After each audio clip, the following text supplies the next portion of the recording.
El Evangelio en 3 minutos. Presenta la edición especial del capítulo 11 de Juan. El capítulo 11 del Evangelio de Juan es conocido como el capítulo en el que Jesús resucita a Lázaro, pero también puede ser visto como el capítulo del hombre que Jesús no sanó. Aquí Jesús sabe que uno de sus mejores amigos está enfermo, pero no hace nada para sanarlo. Cuando Marta y María, hermanas de Lázaro, mandan avisar de que Lázaro está enfermo, Jesús solo dice: esta enfermedad no es para muerte, sino para la gloria de Dios, para que el Hijo de Dios sea glorificado por ella. Juan 11:4. Entonces él se quedó 2 días más donde estaba, sin mostrar alguna urgencia. Si piensas que es normal esa actitud, imagínate llamar a urgencia solicitando una ambulancia para un familiar enfermo y oír al médico decir: estaré allí en algunos días, no te preocupes, porque esta enfermedad no es para muerte, sino para el progreso de la medicina, porque traerá gran prestigio a mi carrera. Te quedarías decepcionado, como se quedaron Marta y María cuando Jesús llega tarde al entierro de Lázaro, después de un viaje que duró 2 días, más los 2 días que permaneció donde estaba. Ambas hacen el mismo comentario: Señor, si hubieses estado aquí, no habría muerto mi hermano. Juan 11, 21 y 32. El punto es que Jesús no es médico. Si él hubiese venido para curar enfermos, hubiera sanado a toda la población del planeta con la misma facilidad que resucitó a Lázaro. Pero él es el Hijo de Dios que vino al mundo con la misión específica de morir para salvar a los pecadores. Para entender la diferencia, voy a utilizar un ejemplo. Imagínate a un moribundo siendo consumido por una enfermedad incurable. El doctor le avisa que es capaz de curarlo para siempre, dándole salud perpetua. Sin embargo, no lo hará inmediatamente, sino en un día futuro. Mientras eso, para demostrar que tiene la capacidad, el médico hace desaparecer su dolor de dientes como por arte de magia. Este ejemplo da una idea de la diferencia entre un beneficio pasajero en esta vida y la salvación eterna que Jesús ofrece. Los milagros y sanidades que Jesús y sus discípulos hacían era para demostrar sus credenciales de Mesías. Era como si abriera una grieta en el tiempo y dijese a los judíos: vean cómo será cuando yo reine. Cuando Juan el Bautista envió a preguntar si él era el Mesías o si debían esperar a otro, Jesús respondió: los ciegos ven, los cojos andan, los leprosos son limpiados, los sordos oyen, los muertos son resucitados y a los pobres es anunciado el Evangelio. Mateo 11:5. Esas credenciales demostraron que el Mesías había llegado. En los próximos 3 minutos vamos a entender mejor el papel de sanidades y milagros en el ministerio de Jesús y sus discípulos. Jesús no cura a Lázaro porque tenía algo más en mente, mucho más grande y mejor. Las curas y milagros que Jesús y sus apóstoles hacían tenían un objetivo bien definido para cada persona, tiempo y lugar. Ahora servían para probar la fe de personas como Marta y María y para mostrar la incredulidad de la gente como los fariseos. En Hechos 19 dice: y hacía Dios milagros extraordinarios por mano de Pablo, de tal manera que aún se llevaban a los enfermos los paños o delantales de su cuerpo, y las enfermedades se iban de ellos, y los espíritus malos salían. Hechos 19, 2, 11 y 12. Esas señales servían para mostrar que el mensaje de Pablo venía de Dios. Sin embargo, las buenas noticias del Evangelio no son sanidades y milagros, sino de salvación eterna para todos los que creen en Jesús, que murió por nuestros pecados y resucitó para nuestra justificación. Los apóstoles mismos quedaban enfermos y usaban remedios. Pablo tenía un aguijón en la carne, algún tipo de enfermedad o limitación. 3 veces él pidió al Señor que lo librase. ¿Sabes cuál fue su respuesta? Bástate mi gracia, porque mi poder se perfecciona en la debilidad. Según a los Corintios 12, del 7 al 9. ¿Por qué Pablo no se curaba a sí mismo? ¿Por qué dejó a Trófimo enfermo en Mileto? Según de Corintios 4:20. ¿Por qué recetó a Timoteo un remedio casero para su estómago? ¿Por qué no le dio una bufanda milagrosa? 1 Timoteo 5:23. Probablemente Dios quería enseñarles algo, o a nosotros, sobre su modo de actuar. Pablo, Trófimo y Timoteo no necesitaban pruebas de que Jesús era el Salvador. Quien cree, anda por fe, no por vista. Tomás, que le gustaba ver para creer, oyó de Jesús decir: más bienaventurados son los que creen sin ver. No sé por qué tantas personas tienen esta fascinación por sanidades y señales. ¿Jesús no es suficiente? Recuerda que él no confiaba en aquellos que lo seguían por causa de las señales. Si te enfermas, ora. Si es la voluntad de Dios, él te sanará, directamente o a través de los médicos y los medicamentos.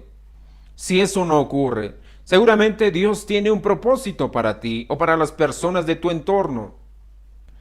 La diferencia entre un idólatra pagano y un cristiano verdaderamente nacido de nuevo es que el primero cree que Dios está a su lado cuando todo va bien. Sin embargo, el verdadero creyente se alegra también en la falta de salud, dinero, prosperidad, libertad, etc. El apóstol Pablo escribió: sé vivir humildemente y sé tener abundancia. En todo y por todo estoy enseñado, así para estar saciado como para tener hambre, así para tener abundancia como para padecer necesidad. Todo lo puedo en Cristo que me fortalece. Filipenses 4, versos 12 y 13. Si Pablo podía todas las cosas, tú también puedes aceptar la voluntad de Dios para ti, cualquiera que sea. En los próximos 3 minutos, Jesús muestra a Marta y María que la voluntad de Dios es siempre la mejor. La ley dada a los judíos en el Antiguo Testamento decía que el leproso fuera desterrado de la convivencia de la sociedad. En aquel tiempo la lepra era incurable. Por eso en la Biblia aparece como la más temible enfermedad espiritual, el pecado. La lepra es la enfermedad más antigua mencionada en papiros egipcios. El pecado devasta a la humanidad desde el Edén. La lepra puede ser contagiosa. En Romanos 5:12 dice que el pecado entró en el mundo por un hombre, y por el pecado la muerte. Así la muerte pasó a todos los hombres por cuanto todos pecaron. La lepra corrompe el cuerpo, compromete los nervios y quita la sensibilidad de la piel. El leproso corre el riesgo de autodestruirse sin darse cuenta. El pecado corrompe al ser humano y le vuelve insensible a su propia destrucción. Ya nacemos pecadores y espiritualmente muertos en nuestros delitos y pecados. Pero, así como ocurre con la lepra, poco a poco se manifiesta nuestra degradación física y moral. Así es como Isaías describe nuestra condición. Toda la cabeza está enferma y todo el corazón doliente. Desde la planta del pie hasta la cabeza no hay cosa sana, sino herida, hinchazón y podrida llaga. No están curadas, ni vendadas, ni suavizadas con aceite. Todos nosotros somos como suciedad, y todas nuestras justicias como trapo de inmundicia. Isaías 1, 5 y 6, y el capítulo 64, verso 6. El pecado es como un aguijón o anzuelo que atrapa al hombre y lo arrastra a una muerte inevitable, mientras que él lucha para mantenerse vivo. Y no termina ahí. En el libro de los Hebreos dice que el hombre está destinado a morir una sola vez y después de eso afrontar el juicio. Hebreos 9:27. Si la muerte física determina el final de toda esperanza en esta vida, el juicio de Dios sella nuestro destino eterno. La palabra juicio no es en el sentido de una prueba para ver si el hombre es un pecador, si merece o no la condenación, pues somos todos pecadores, culpables por naturaleza. En el juicio, Dios dictará la condena eterna para aquellos que no lavaron sus pecados con la sangre de Cristo. Lázaro representa al ser humano muerto y sin esperanza de curación. En el Antiguo Testamento, los sacerdotes examinaban regularmente al leproso.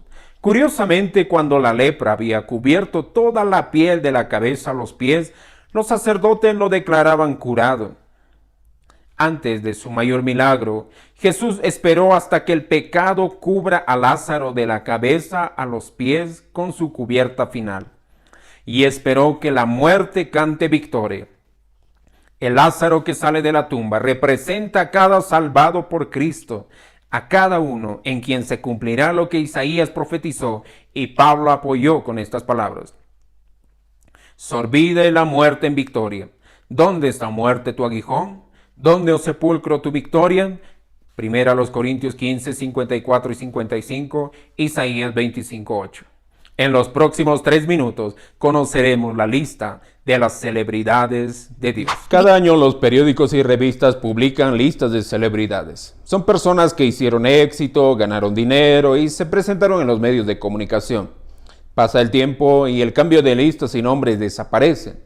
¿Existe una lista permanente de celebridades? Existe en la Biblia. En ella encontrarás a celebridades cuyos nombres soportan el polvo de los siglos, no tomando en cuenta a los reyes como David y Salomón. La gran mayoría de celebridades bíblicas nunca habrían aparecido en las listas de personas famosas. Es la visión que Dios tiene de las personas que las hace famosas. ¿Quieres un ejemplo de cómo Dios no se olvida de la gente? Si yo preguntara a quién Él usó para liberar al pueblo de Israel de la esclavitud en Egipto, tú responderías apenas Moisés o a lo mucho Moisés y Aarón. Es casi seguro que olvidaremos a Miriam, la hermana de Moisés, que Dios usó para preservar la vida del futuro líder. Pero cuando Dios habla de los libertadores de Israel en el libro del profeta Miqueas, dijo al pueblo: yo te saqué de Egipto y te redimí de la esclavitud. Envía a Moisés, a Aarón y a Miriam. Miqueas 6:4. Dios no se olvida de ella, así como no olvida a cada uno de los suyos, no importa cuán despreciables sean a los ojos del mundo. En la parábola del rico y Lázaro solamente se menciona el nombre del mendigo, del rico no.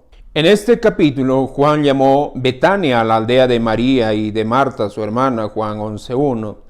Tal vez vives en una ciudad famosa por ser la cuna de un gran escritor, un político famoso, un empresario exitoso. Pero Betania es conocida hasta hoy por estas mujeres. Ellas no tienen libros escritos, no fueron elegidas para cargos públicos y ni tampoco sabían cómo manejar una empresa. ¿Qué hicieron? Simplemente dieron a Jesús la atención que Él se merecía. En el capítulo 5 del libro de Cantares escuchamos a otras mujeres que preguntan: ¿qué es tu amado más que otro amado?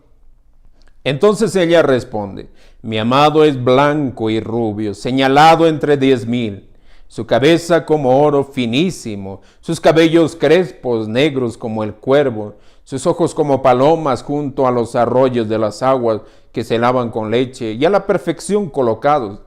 Sus mejillas como una era de especies aromáticas, como fragantes flores, sus labios como lirios que destilan mirra fragante, sus manos como anillos de oro engastados de jacintos, su cuerpo como claro marfil cubierto de zafiros, sus piernas como columnas de mármol fundadas sobre basas de oro fino, su aspecto como el Líbano, escogido como los cedros, su paladar dulcísimo, y todo él codiciable. Tal es mi amado, tal es mi amigo, oh doncellas de Jerusalén. Cantares 5, del 9 al 16.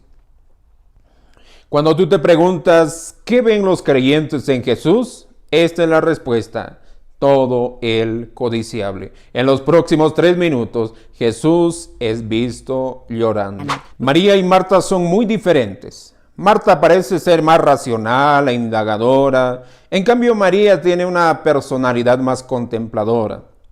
Alguien puede ver a María más espiritual que Marta, pero nuestras características naturales no sirven de nada para Dios. Son cualidades que han sido contaminadas por el pecado. Sin embargo, Dios respeta esa diversidad y es capaz de atender a cada uno según sus particularidades. Tenga en cuenta que tanto Marta como María se encuentran con el Señor diciendo lo mismo. Señor, si hubieses estado aquí, mi hermano no habría muerto. Juan 11, 21 y 32. Para la racional Marta, el Señor explica que Él es la resurrección y la vida, que quien vive y cree en Él no morirá eternamente, y la desafía con una pregunta. ¿Crees esto? Juan 11, 26. Marta dice que sí, que cree que Él es el Cristo, el Hijo de Dios, que había de venir al mundo. Y corre a llamar a María, diciendo, el Maestro está aquí y te llama. Juan 11, 28. Al encontrarse con Marta, Jesús habla, pero al encontrarse con María, Él se queda callado. Cuando Jesús ve a María llorar, la versión en español dice que Él se estremeció en espíritu y se conmovió. Juan 11:33. La palabra griega traducida aquí como conmovió es la misma que en Marcos 14:5 se traduce como la reprendían severamente. El sentido es de indignación. En ese verso la gente se indignó con el aparente desperdicio de perfume que la mujer derramó sobre la cabeza de Jesús. Aquí, delante de la tumba de Lázaro, Jesús queda indignado con el desperdicio de la vida. Por eso llora. Los judíos lo ven llorar y dicen, vean cómo amaba a Lázaro. Pero, ¿por qué lloraría por Lázaro si sabía que minutos después convertiría el funeral en fiesta? Jesús llora por causa del desperdicio, el daño que el pecado y la muerte causaron en la creación. Él llora por mí, Él llora por ti, por nuestro dolor, por nuestra aflicción y por la nostalgia que trae la muerte. Un poco antes era Jesús Dios quien hablaba con Marta en verdad.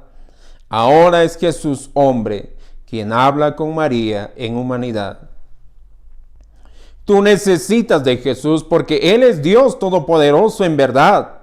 Tú necesitas de Jesús porque Él es hombre manifestado en gracia. En Él se encuentran gracia y verdad. Dios en toda su perfección y hombre capaz de entender tu sufrimiento y llorar contigo cuando lloras. Eso sin perder un solo átomo de su divinidad. En los próximos 3 minutos, el Verbo de Dios resucita al muerto. 4000 años después de la caída de Adán, que llevó al hombre a su muerte, Jesús está de pie delante de la tumba de Lázaro, un muerto de 4 días. Para Dios un día es como 1000 años y 1000 años como un día. Él ordena que se retire la piedra que bloquea la entrada de la cueva, pero Marta protesta. Después de todo, un cadáver de 4 días apesta. Pero Jesús exige de Marta la fe que contempla lo invisible y hace realidad lo imposible. Jesús podría muy bien haber retirado la piedra él mismo, o incluso haber hecho que Lázaro la cruzara. Pero entonces no hubiera habido ningún acto de creer que viene antes de ver. El ejercicio de la fe, ese paso de certeza que desafía todo escepticismo de la razón. En los evangelios encontramos a Jesús a veces tomando de los discípulos los pocos panes y pescados que llevaban, a veces frotando barro en los ojos del ciego e indicándole un estanque en particular para que vaya a lavarse. La obra es ciertamente de Dios, pero Él quiere que el hombre responda al mandato de su palabra, incluso si está muerto. Por eso da vida antes, como lo hace aquí con Lázaro. Primero Jesús se dirige al Padre diciendo, Padre, gracias te doy por haberme oído. Juan 11:41. ¿Por qué dice haberme oído? Pero ¿cuándo habló con su padre? ¿Qué pidió y con qué le respondió su padre? Seguramente se refiere a una oración hecha en la comunión secreta entre Jesús y su padre. Incluso antes de ordenar a Lázaro que saliera de la tumba con vida, el Hijo ya había recibido respuesta a su petición Y esta oración audible es solo para que los presentes crean que el Padre envió al Hijo. Jesús mismo explica esto después de sus palabras de gratitud. Yo sabía que siempre me oyes, pero lo dije por causa de la multitud que está alrededor, para que crean que tú me has enviado. Juan 11:42. Luego gritó, Lázaro, ven fuera. Juan 11:43. La misma palabra de Dios que trajo el universo a la existencia, ahora toma de la muerte un cuerpo en descomposición y lo saca resucitado. La forma en que Lázaro sale de la tumba es desconocida porque sabemos que tiene las manos y los pies atados. Es necesario que lo desaten para que pueda caminar. Y una vez más Jesús deja esta tarea a los hombres. La historia termina diciendo que entonces muchos de los judíos que habían venido para acompañar a María y vieron lo que hizo Jesús, creyeron en él. Juan 11:45. Es una pena decir que muchos, y no todos. Hoy en día hay millones de personas indiferentes ante el clamor de Jesús. Ven, ¿eres uno de ellas? ¿Qué te hace pensar que puedes esperar para decidir más tarde escuchar la voz de Jesús? No importa la edad que tengas, en cualquier momento se puede cerrar la ventana de oportunidad que Dios ha determinado para ti. Tu corazón tiene un número finito de latidos cardíacos. Cuando menos lo esperes, se detendrá. Es muy significativo ver que la vida que Jesús da a Lázaro tendrá un precio, su propia vida. En los próximos 3 minutos, los judíos traman cómo lo matarán. 4 días antes de la escena que acabamos de ver en la tumba de Lázaro, los discípulos de Jesús le aconsejaban no volver a Judea para no ser apedreado. Jesús respondió revelando que Lázaro ya había muerto y que iba allí para resucitarlo. Él añadió que era bueno no estar ahí cuando Lázaro estaba enfermo, pues podría sanarlo. Al permitir que la muerte se lleve a su amigo, Jesús daba a sus discípulos la oportunidad de creer en él, no solo como el Mesías de Israel, sino como Dios mismo encarnado, el Señor de la resurrección y de la vida. ¿Has visto que el texto menciona a Tomás después de esa breve lección sobre creer? Tomás es conocido por su incredulidad, pero el versículo 16 le da un voto de confianza diciendo, vamos también nosotros para que muramos con él. Tomás amaba al Señor hasta el punto de estar dispuesto a morir con él, y el Espíritu Santo estaba dispuesto a registrar esto en las páginas sagradas. El Señor conoce nuestras debilidades, pero no deja de reconocer que lo amamos. Él no busca superhombres y supermujeres, sino seres humanos como tú y yo, con fracasos, dudas y temores. Sin embargo, el amor echa fuera el temor. Vivimos confiados cuando entendemos cuánto Dios nos ama. Pero, ¿cuánto Dios nos ama? La respuesta es sencilla. La medida del amor de alguien está en el valor de lo que esa persona está dispuesta a dar como prueba de ese amor. De tal manera amó Dios al mundo que dio a su único Hijo, Juan 3:16. Esta es la medida del amor de Dios por mí y por ti. Si tienes un hijo, seguramente preferirías morir que entregarlo a la muerte.